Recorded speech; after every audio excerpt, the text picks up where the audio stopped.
السلام علیکم ورحمۃ اللہ وبرکاتہ۔ الحمد للہ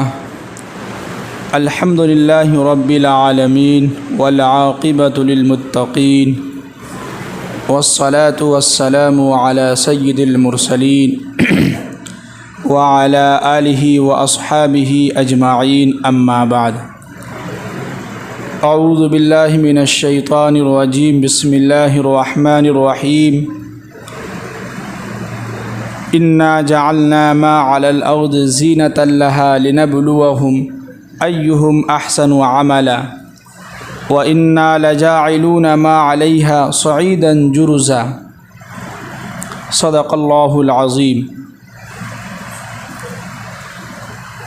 دیکھیے، جو لوگ آ رہے ہیں اندر آ جائیے، سنت پڑھنے کا بعد میں موقع دیا جائے گا، اندر آ جائیے سب لوگ ایک مرتبہ درود شریف پڑھ لیں۔ اللہم صلی علی محمد وعلی آل محمد کما صلیت علی ابراہیم وعلی آل ابراہیم انک حمید مجید۔ اللہم بارک علی محمد وعلی آل محمد کما بارکت علی ابراہیم وعلی آل ابراہیم انک حمید مجید۔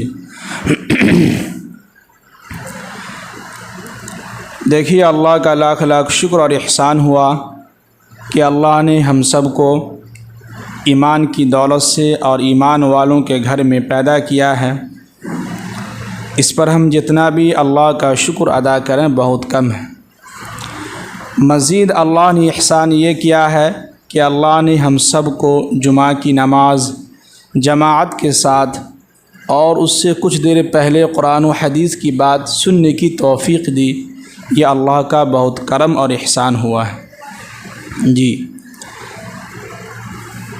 دیکھیے، ہم اور آپ ابھی جو درود شریف ہم لوگ اس کا ذکر کیے ہیں، اس کی بہت فضیلت ہے، خاص طور سے جمعہ کے دن کے بارے میں، کہ اللہ کے نبی صلی اللہ علیہ وسلم نے ارشاد فرمایا کہ جمعہ کے دن تم مجھ پر جو ہے کثرت سے، یعنی بہت زیادہ درود مجھ پر بھیجا کرو، اس لیے کہ تمہارا درود میرے سامنے، سمجھیے کہ میرے پاس اس کو پیش کیا جاتا ہے، مجھ تک پہنچایا جاتا ہے۔ اس لیے ہم جمعہ کے دن بیان کے بعد یعنی جب شروع کرتے ہیں تو ایک مرتبہ ہم سب لوگ درود شریف پڑھ لیتے ہیں، تاکہ اللہ کے نبی صلی اللہ علیہ وسلم کے سامنے ہمارا بھی کیا ہو، درود پیش ہو اور ہمارا بھی نام اس میں آئے۔ دوسری وجہ یہ ہے کہ درود شریف اس لیے اس کا ہم ذکر کرتے ہیں تاکہ ہمیں یہاں بیٹھ کر نیند نہ آئے۔ یہ ایک فطری چیز ہے کہ قرآن و حدیث کی بات جہاں ہوتی ہے وہاں سمجھیے کہ فرشتے اس کو چاروں طرف سے گھیر لیتے ہیں، پورا سکون کا ماحول رہتا ہے، ایک دم شانتی رہتا ہے، تو جس کی وجہ سے کسی پر شیطان غالب آ جاتا ہے، تو اب جو ہے ان کو کیا ہے، نیند آنے لگتی ہے۔ تو اس کا آسان طریقہ یہ ہے نیند بھگانے کا کہ آپ سب لوگ میری طرف دیکھیے، انشاءاللہ آپ کو نیند نہیں آئے گی۔ یہ میرا اپنا تجربہ ہے، لیکن جب ہم بھی وہاں بیٹھ کے بیان سنتے ہیں تو 5 منٹ اگر ہم سب نیچے جھکا لیے تو مجھے نیند آنے لگتی ہے۔ تو اس لیے ہم کوشش یہ کرتے ہیں کہ جو بیان کر رہے ہیں امام صاحب، ان کے چہرے کی طرف دیکھتے رہتے ہیں، تو اس سے یہ ہوتا ہے کہ نیند جو ہے بالکل نہیں آتی ہے، یہ اس کا فائدہ ہوتا ہے۔ جی تو آج ہم آپ کے سامنے جس ٹاپک کو لے کر حاضر ہوئے ہیں، جس پر ہم بات کریں گے، وہ یہ ہے کہ دنیا کی زندگی کس مقصد کے لیے ہے۔ یعنی ہماری اور آپ کی جو زندگی ہے 3 مراحل سے ہو کے گزرتی ہے، 3 زندگی ہے۔ ایک عالم ارواح، دوسرا دنیا کی زندگی، تیسری زندگی جو ہے وہ آخرت کے حساب سے ہے۔ یہ 3 زندگی ہے۔ سب سے پہلا جو ہے اس کو ہم شروع کرتے ہیں کہ اللہ تعالیٰ نے حضرت آدم علیہ نبینا علیہ الصلاۃ والسلام کے یہ والے ہاتھ کی طرف، دائیں ہاتھ کی پیٹھ کی طرف جو ہے اس پہ ہاتھ پھیرے، تو اس ہاتھ پھیرنے کے نتیجے میں یہ ہوا کہ قیامت تک جتنے بھی لوگ آنے والے تھے سب کی روحیں جو ہے، نیک لوگوں کی روحیں جو ہیں پورے نکل گئی۔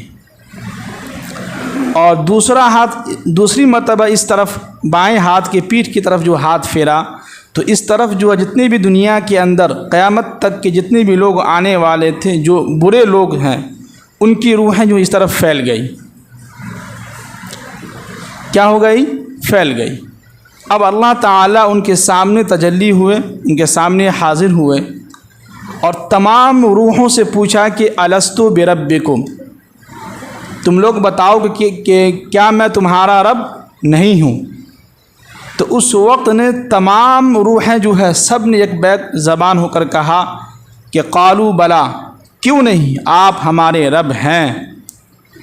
تو اس وقت جو ہے تمام روحیں جو ہے اقرار کیا تھا، مانا تھا کہ ہم کیا ہیں، آپ کو اللہ مانتے ہیں، آپ ہمارے کیا ہیں، رب ہیں. جی. پھر اس کے بعد ایک زندگی آتی ہے کہ ماں کے پیٹ کے اندر، وہ بھی ایک زندگی ہے 9 مہینے کی. اس کے اندر جو سمجھے کہ پورا ایک جسم تیار ہوتا ہے. جسم تیار ہونے کے بعد اللہ تعالیٰ حکم دیتے ہیں فرشتوں کو، ان فرشتوں کو جن کو اس کام پر مقرر کیا ہے کہ جو ہے فلاں کی جو روحیں ہیں وہ روحیں جو ہے اس بچے کے جسم کے اندر ڈالو.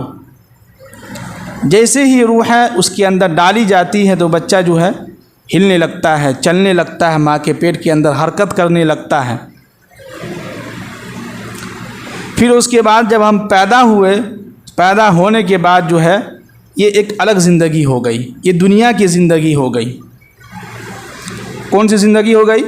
دنیا کی زندگی ہو گئی. اب یہ ہے کہ اللہ تعالیٰ نے اس دنیا کے اندر ہمیں اور آپ کو جو بھیجا ہے وہ مقصد کس چیز کے لیے ہے، اسی کو ہم نے بنایا کہ دنیا کی زندگی کس مقصد کے لیے ہے، اور ہم دنیا کے اندر آئے ہیں تو کس مقصد کے لیے آئے ہیں، اور آنے کے بعد ہم کیا کر رہے ہیں. بس اسی کو لے کے ہم آپ کے سامنے کچھ باتیں کریں گے. کوشش یہ کیجئے کہ اللہ تعالیٰ مجھے اور ہم سب کو جو ہے اس پر عمل کرنے کی کیا ہے، توفیق نصیب عطا فرمائے. اس لیے کہ آپ سے زیادہ سننے والوں سے زیادہ میں بھی محتاج ہوں عمل کی. اس لیے کہ عمل سے جو ہے لوگوں پر لوگوں پر اثر ہوتی ہے. اس لیے کسی کہنے والوں نے کہا ہے کہ دنیا کی تعلیم یا تعلیم کی جو ڈگریاں ہیں یہ صرف خرچی جو ہے، جو ہم نے خرچ کیا ہے اس تعلیم کے بدلے میں ہمیں ایک ڈگری مل گئی ہے، بلکہ اصل تعلیم وہ ہے جو آپ کے عمل سے ظاہر ہو، بلکہ اصل تعلیم وہ ہے جو آپ کے کردار سے لوگ آپ سے متاثر ہوں، لوگ آپ سے کچھ سیکھیں، لوگ آپ سے محبت کریں. تو یہ عمل سے ہوتا ہے. تو میں بھی عمل کا محتاج ہوں، میں بھی کوشش کرتا ہوں کہ میں بھی اس پر کیا کروں، عمل کرنے کی کوشش کروں. تو دیکھیے اللہ تعالیٰ نے قرآن پاک کے اندر سورہ کہف کے اندر 7ویں آیت 6 اور 7 ان دونوں کے اندر جو ہم نے ابھی تلاوت کی ہے آپ کے سامنے کہ انا جعلنا ما علی الارض زینۃ لها، کہ ہم نے اس زمین کے اوپر جتنی بھی چیزیں تم دیکھ رہے ہو سب کو ہم نے خوبصورتی کے یعنی خوبصورت بنا دیا ہے. کیا ہے؟ اس زمین کے لیے رونق بنا دیا ہے، خوبصورت بنا دیا ہے.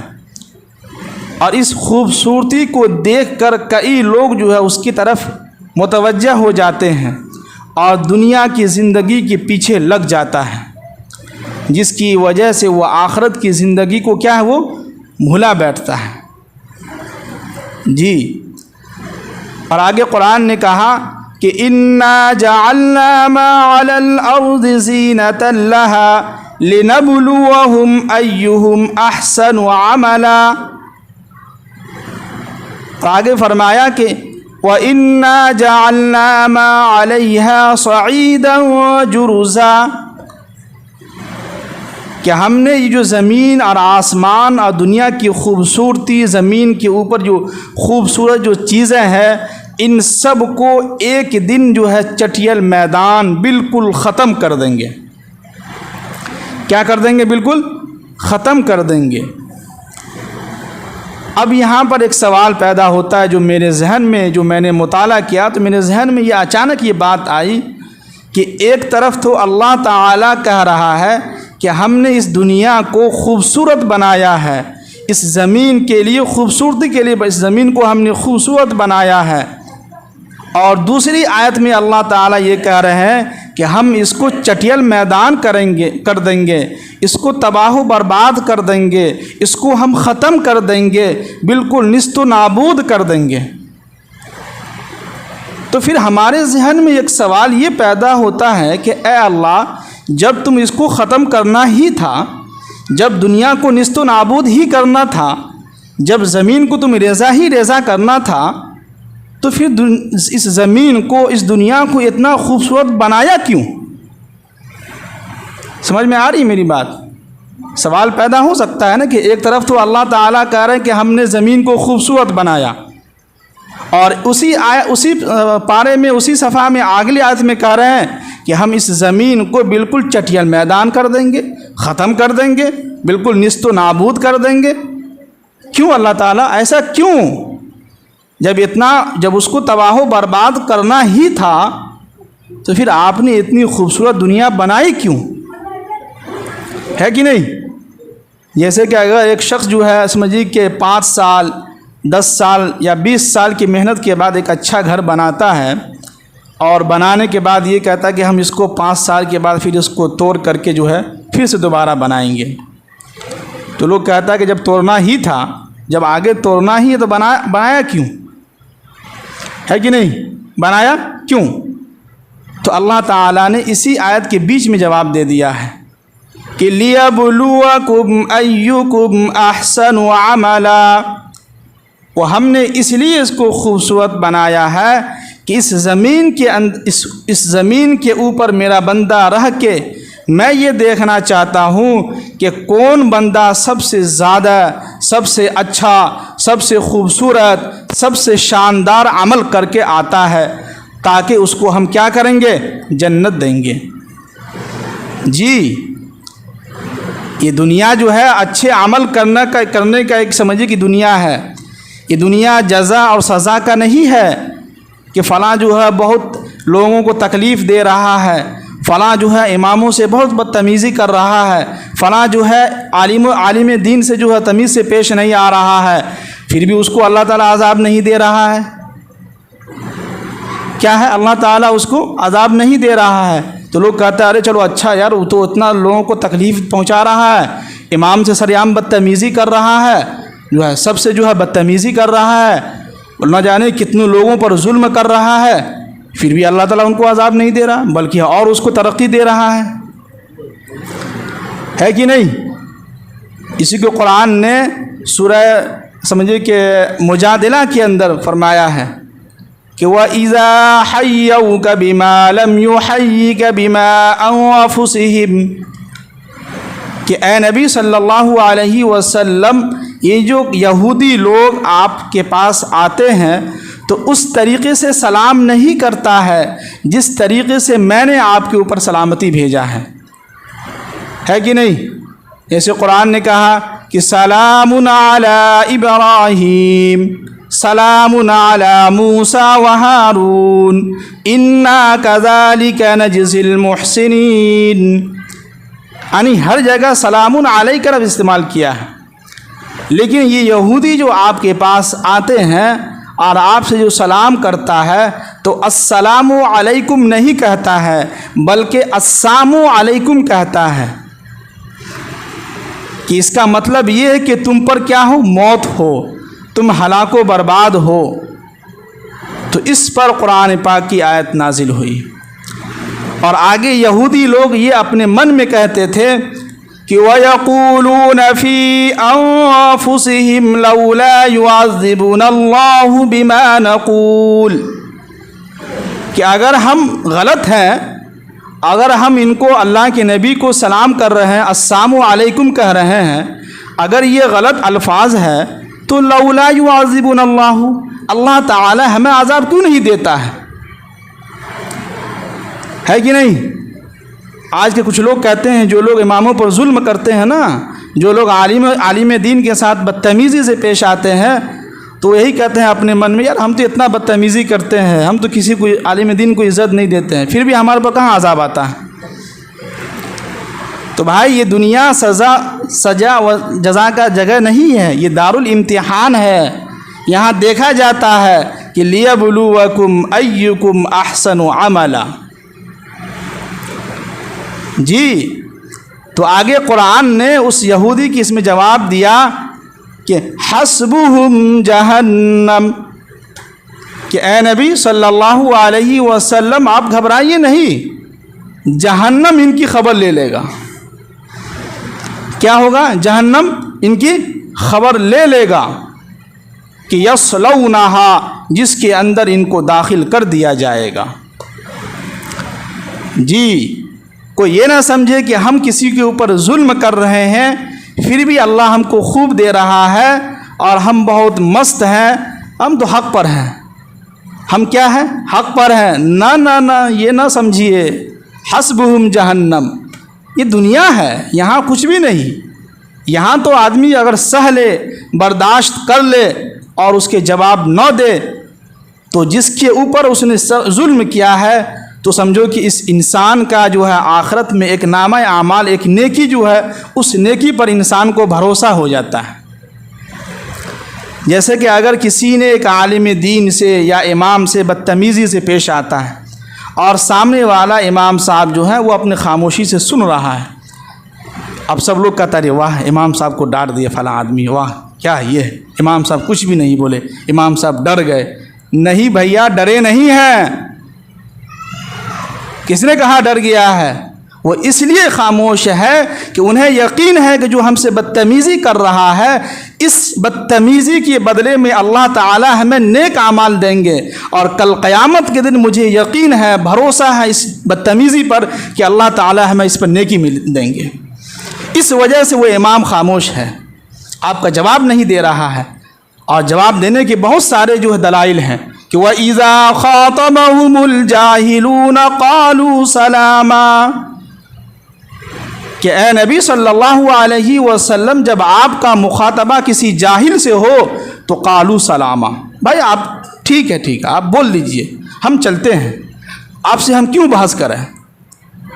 اس لیے لہٰذا یہ دنیا کیا ہے؟ جزا و سزا کی جگہ نہیں ہے، یہ دنیا دارالامتحان کی جگہ ہے۔ میں سمجھا پا رہا ہوں اپنی بات؟ جی آ جائیں لوٹ کر اللہ کی طرف، بہت ہو چکا ہے۔ تو یہ دنیا کی زندگی کیا ہے؟ کسی مقصد کے لیے ہے، یوں ہی نہیں اللہ نے ہم کو پیدا کر دیا ہے کہ جاؤ میرے بندو کھاؤ پیو آرام کرو مستی کرو، تمہارا کوئی حساب کتاب نہیں ہوگا۔ نہ نہ نہ نہ، قرآن نے جگہ جگہ پر کہا ہے کہ میرے بندو مرنے کے بعد ایک زندگی ہے۔ کیا ہے؟ مرنے کے بعد ایک زندگی ہے، اور حقیقت میں دیکھا جائے تو روح کبھی نہیں مرتا ہے، بلکہ انسان کے جسم سے روح نکل جاتا ہے، تو جس کی وجہ سے اس کا باڈی جو ہے کام کرنا کیا ہے؟ بند ہو جاتا ہے۔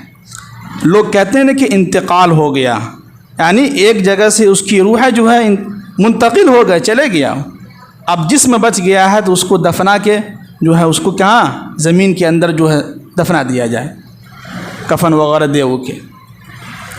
تو انسان جو سمجھتا کہ ختم، کچھ بھی نہیں میرے بھائی، اس دنیا کی زندگی ہمارا آپ جو دیکھ رہے ہیں اتنی ساری رعنائیاں خوبصورت، تو اس کے اندر ہم اور آپ اس میں بہک گئے ہیں۔ آج ہر ایک انسان جو ہے سمجھیے کہ دنیا کے پیچھے لگا ہوا ہے اور چاہتا ہے کہ ہم جو ہے اس سے زیادہ کمائیں، اور چاہتا ہے کہ اس سے اچھا میرے پاس موٹر سائیکل ہو، اس سے اچھا میرے پاس سواری ہو، اس سے اچھا میرے پاس گھر ہو، اس سے اچھا ہم گھر کے اندر جو ہے ٹائلز لگائیں۔ نہ جانے انسان ایک دوسرے کی جو ہے مقابلے میں لگا ہوا ہے، اور سوچتا ہے کہ فلاں انسان کے پاس بہت پیسہ ہے، کامیاب تو یہ ہے۔ کیا ہے؟ کیا کہتے ہیں؟ کامیاب تو یہ ہیں، جبکہ قرآن کہتا ہے کہ لا یغرنک تقلب الذین کفروا فی البلاد، کہ اے نبی صلی اللہ علیہ وسلم آپ ان سے کہہ دیں کہ یہ صحابہ ایمان والے جو کافر والوں کو دیکھ رہے ہیں اور ان کے مالوں کو دیکھ کر جو ہے حسرت کی نگاہوں سے دیکھ رہے ہیں اور افسوس کر رہے ہیں اور کہہ رہے ہیں کہ دیکھو مال تو ان کے پاس ہے، گھر تو ان کا اچھا ہے، ان کے پاس اولاد ہے، سب کچھ ہے، اور ایک ہم ایمان والے ہیں، ہمارے پاس کچھ بھی نہیں ہے۔ تو قرآن نے کہا کہ یہ دھوکہ ہے، یہ کیا ہے؟ یہ دھوکہ ہے۔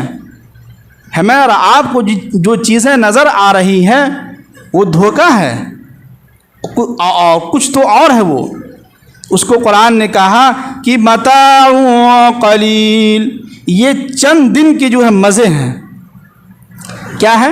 بالکل چند دن۔ قلیل کے معنی آتے ہیں بہت کم۔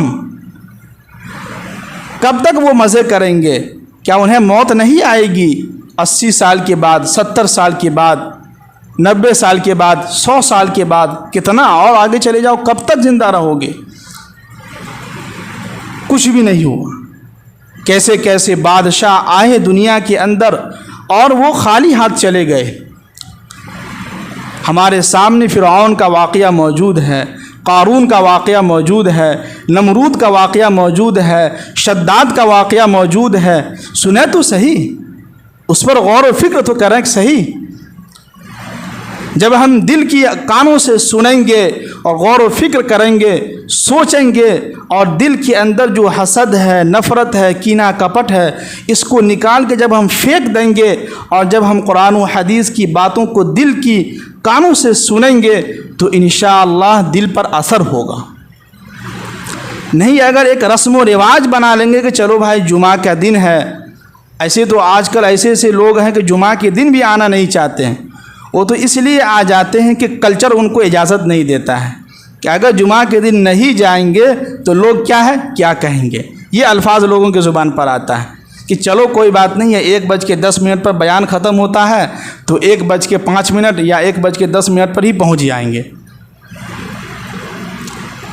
جی کوئی بات نہیں ہے، آپ عیش کر لیں، مستی کر لیں۔ اسی بات کو سمجھانے کے لیے اللہ تعالیٰ نے 1,24,000 پیغمبر بھیجے، ہے کہ نہیں؟ جیسے کہ ایک خبر، یعنی کہ ایک مثال سے ہم سمجھانے کی کوشش کر رہے ہیں۔ جیسے کہ ایک شخص جو ہے میرے پاس آیا اور کہنے لگا کہ امام صاحب یا فلاں صاحب چمنیا بازار کے اندر جو ہے سمجھو کہ گولی چلی ہے یا بم وہاں کسی نے جو ہے سمجھے کہ لگایا ہے، اب بم یہاں یہ ہوا ہے۔ ایسا تو اللہ نہ کرے ایسا ہو، لیکن ایک مثال سے میں سمجھانے کی کوشش کر رہا ہوں۔ پھر ہمیں یقین نہیں آیا، پھر دوسرا شخص آیا، اس نے بھی یہی الفاظ کہا، وہی وقت کہا، وہی جگہ بھی کہا۔ پھر تیسرا شخص آیا، اس نے بھی یہی کہا کہ امام صاحب اس طرح کی باتیں ہیں، چمنیا بازار میں اس طرح کا حادثہ ہوا ہے۔ چوتھا شخص بھی آیا تو اس نے بھی یہی خبر دیا، وقت بھی وہی ہے، ٹائم بھی وہی ہے، جگہ بھی وہی ہے، یعنی کہ سیم ٹو سیم جو ہے نہ جانے سمجھو کہ 20 لوگ 30 لوگ آ کے ہمیں خبر دیتا ہے۔ اب جب 20-30 لوگ جب اس بات کی خبر آ کے دیتا ہے تو سامنے والے کو، سننے والے کو یقین ہو جاتا ہے کہ نہیں واقعی میں یہ حادثہ ہوا ہے کہ نہیں ہوا ہے کہ نہیں، یہ یقین ہو جاتا ہے۔ اسی طرح اللہ تعالیٰ نے دنیا کے اندر جو لوگوں کو بھیجا، اب یہ مسئلہ ہے کہ ان لوگوں کو کون سمجھائے کہ بھائی مرنے کے بعد ایک زندگی ہے۔ اسی بات کو سمجھانے کے لیے اللہ تعالیٰ نے حضرت آدم علیہ نبینا علیہ الصلاۃ والسلام کو بھیجا، حضرت نوح علیہ السلام کو بھیجا، حضرت داؤد علیہ السلام کو بھیجا، حضرت سلیمان علیہ السلام کو بھیجا، حضرت یعقوب علیہ السلام کو بھیجا، حضرت یوسف علیہ السلام کو بھیجا، حضرت زکریا علیہ السلام کو بھیجا، حضرت عیسیٰ علیہ السلام کو بھیجا، اور آخر میں ہمارے اور آپ کے نبی اور تمام نبیوں کے سردار آقائے دو جہاں محمد عربی صلی اللہ علیہ وسلم کو بھیجا، اور تمام پیغمبروں نے یہی اعلان کیا، تمام پیغمبروں نے یہی آواز لگائی کہ میرے بھائیو اللہ کی طرف آ جاؤ، مرنے کے بعد ایک زندگی ہے جہاں تمہارا حساب و کتاب ہونا ہے۔ اسی بات کو سمجھانے کے لیے 1,24,000 پیغمبر آئے۔ اب ان میں سے جو لوگ عقل مند تھے، جو لوگ ہوشیار تھے، انہوں نے پیغمبروں کی باتوں کو مان لیا اور وہ شخص کامیاب ہو گیا۔ جن لوگوں نے پیغمبروں کی باتوں کو نہیں مانا اور ان کے سامنے ہزاروں مرتبہ لاکھوں مرتبہ ان سے جا کے کہا گیا، ان کے سامنے باتیں آتی رہی کہ بھائی اللہ کی طرف آ جاؤ، لوٹ کر آ جاؤ، ایک اللہ کی عبادت کرو، آ جاؤ بھائی اللہ کی عبادت کرو، آ جاؤ اللہ کو منا لو، آ جاؤ اللہ کو خوش کر لو، لیکن اس کے باوجود بھی وہ شخص جو سیدھے راستے پر نہیں آتا ہے تو اللہ تعالیٰ نے اس کے مقدر میں لکھ دیا ہے کہ خالدین فیہا، ہمیشہ ہمیشہ کے لیے جہنم کے اندر کیا ہوگا؟ داخل ہو جائے گا۔ بس اسی بات کو سمجھانے کے لیے پیغمبر آئے ہیں۔ اب اللہ کے نبی صلی اللہ علیہ وسلم کے بعد پیغمبر تو آنا ان کا سلسلہ بند ہو چکا، اب جو ہے اللہ تعالیٰ نے العلماء ورثۃ الانبیاء کے ذمے لگایا ہے کہ یہ علماء جو ہے یہ نبی کے وارثین ہے، تم ان کو اگر دیکھو گے تو تم کو اس پر بھی ثواب ملے گا، تم ان سے اگر اچھے انداز میں بات کرو گے تو تمہیں اس پر بھی ثواب ملے گا، تم علماء کرام کو محبت بھری نگاہوں سے دیکھو گے تو اس پر بھی تم کو ثواب ملے گا۔ لیکن آج لوگ دیکھنا تو دور کی بات، ایک طرف تو نماز بھی ادا کر رہے ہیں اسی امام کے پیچھے، اور اسی امام سے حسد، کینہ، کپٹ، بغض، نہ جانے کتنی ساری بیماری اپنے دلوں کے اندر پال رہے ہیں اور پیچھے نماز ادا کر رہے ہیں، اور امام سے عقیدت ہے ہی نہیں ہے، امام سے محبت ہی نہیں ہے، نہ جانے امام کے بارے میں کہاں کہاں برائیاں کرتے رہتے ہیں۔ تو میرے بھائی آ جائیں، لوٹ کر آ جائیں، یہ علماء کرام، یہ امام جو یہاں بیٹھ کے بیان کر رہے ہیں اور آپ کو سمجھا رہے ہیں، آپ کو منع کر رہے ہیں کہ بھائی محرم کے مہینہ جو ہے یہ ہمارا اسلامی مہینہ ہے، اس مہینے کے اندر بہت سارے واقعات ایسے پیش آئے ہیں جس میں اللہ کے نبی نے ہمیں روزہ رکھنے کا حکم دیا، اور ان کے نام سے قرآن پاک کی تلاوت کرنے کا، آپ ان کے لیے ایصال ثواب کریں۔ لوگ کہتے ہیں کہ امام حسین اور حسن کے غم میں جو ہے ماتم کرتے ہیں، یہ کون سا ماتم ہے کہ آپ اس ماتم میں ڈھول بھی بجا رہے ہیں، ڈی جے بھی بجا رہے ہیں، گانا بھی بجا رہے ہیں، اور آپ شراب پی کے مست ہیں اور سر پر پٹی باندھ لیے یا علی یا حسین؟ کیا یہی دین ہے؟ کیا ہے؟ کیا یہی دین ہے؟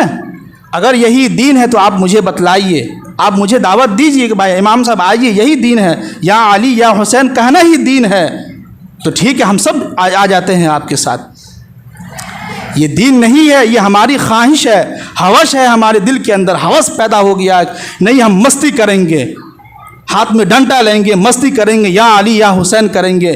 یہ دین نہیں ہے، یہ آپ اسلام کے نام پر آپ اس کو بدنام کر رہے ہیں۔ اسلام کو، اسلام یہ نہیں سکھاتا ہے کہ جو ہے حسن اور حسین جو نبی کا نواسہ ہے، ان کے ماتم، ان کے انتقال پر آپ جو ہے ڈھول تاسے بجا رہے ہیں۔ اگر یہی بات اگر ہم آپ سے کہیں کہ بھائی آپ کے گھر میں نوجوان بیٹے کا انتقال ہو جائے، 18 سال کا، 19 سال کا، 20 سال کا، یا آپ کی امی کا انتقال ہو جائے، پھر اس وقت ہم کہیں گے کہ بھائی آپ اپنا ماتم کریں، اپنے گھر کے اندر ڈھول لائیں، تاسا بجائیں، لاٹھی کھیلیں، پھر آپ جو ہے ڈی جے بجائیں، پھر دیکھیے کہ آپ کے دل کے اوپر کیا گزرتا ہے، اس وقت آپ کو سمجھ میں آئے گی۔ اس وقت تو انسان ہنسنا بھول جاتا ہے، کھانا بھول جاتا ہے، حلق سے جو ایک لقمہ بھی نیچے نہیں اترتا ہے، اور آپ یہاں حسن و حسین کے نام پر ماتم بنا رہے ہیں اور کہہ رہے ہیں کہ ہم ان کے ماننے والے ہیں، ہم اسلام کے شہزادہ ہیں۔ یہ کون سا اسلام کے شہزادہ ہے کہ آپ مسجد میں آ نہیں رہے ہیں، جمعہ میں ہفتے میں ایک دن آ رہے ہیں مسجد کے اندر اور کہہ رہے ہیں کہ ہم حضرت حسن اور حسین کے ماننے والے ہیں؟ تو کیا حضرت حسن و حسین نماز ادا نہیں کرتے تھے؟ نماز ادا کرتے تھے، کربلا کے میدان میں بھی انہوں نے نماز نہیں چھوڑی، تو آپ تو محرم الحرام کے دن بھی اور پورے سال نماز ترک کر رہے ہیں اور کہہ رہے ہیں کہ محرم کا مہینہ آ گیا، جو لوگ جو ان کے ماتم نہیں منائیں گے وہ لوگ کافر ہیں۔ ہاں کئی لوگ کہتے ہیں، واٹس ایپ پہ ایک ہمارے گروپ میں کسی نے لکھی ہے کہ جو لوگ ماتم نہیں مناتے ہیں، محرم کے مہینے میں لاٹھی نہیں کھیلتا ہے اور وہ کربلا بھی نہیں جاتا ہے، تعزیہ نہیں بناتا، وہ لوگ کافر ہیں۔ بتاؤ یہ کہاں کا دین آ گیا بھائی؟ یعنی اتنے سارے صحابہ، یہ تو صحابہ کے زمانے میں واقعہ، اللہ کے نبی کے زمانے میں تو ہوا ہی نہیں ہے، یہ تو بعد کا واقعہ ہے، تو کہاں کسی نے اس پہ عمل کی؟ تو یزیدوں والا کام ہے، اور جو شخص بھی یہ کام کر رہا ہے وہ ایک نمبر کا یزید ہے۔ تو لہٰذا ہم خود فیصلہ کریں کہ ہم یزید بننا چاہتے ہیں یا امت محمدی بننا چاہتے ہیں۔ اگر امت محمدی بننا چاہتے ہیں، اگر ہم واقعی میں امت محمدی ہیں، تو عمل کر کے دکھلائیں کہ بھائی اس سال ہم کچھ نہیں کریں گے، بالکل پاک صاف رکھیں گے اپنی بستی کو، کچھ نہیں ہوگا، بلکہ روزہ رکھیں گے اور ان کے نام سے قرآن پاک کی تلاوت کریں گے اور ان کے نام سے ایصال ثواب کریں گے سب لوگ انشاءاللہ۔ اللہ تعالی ہم سب کو عمل کرنے کی توفیق نصیب فرمائے۔ جو لوگ ادا نہیں کیے سنت ادا کر لیں۔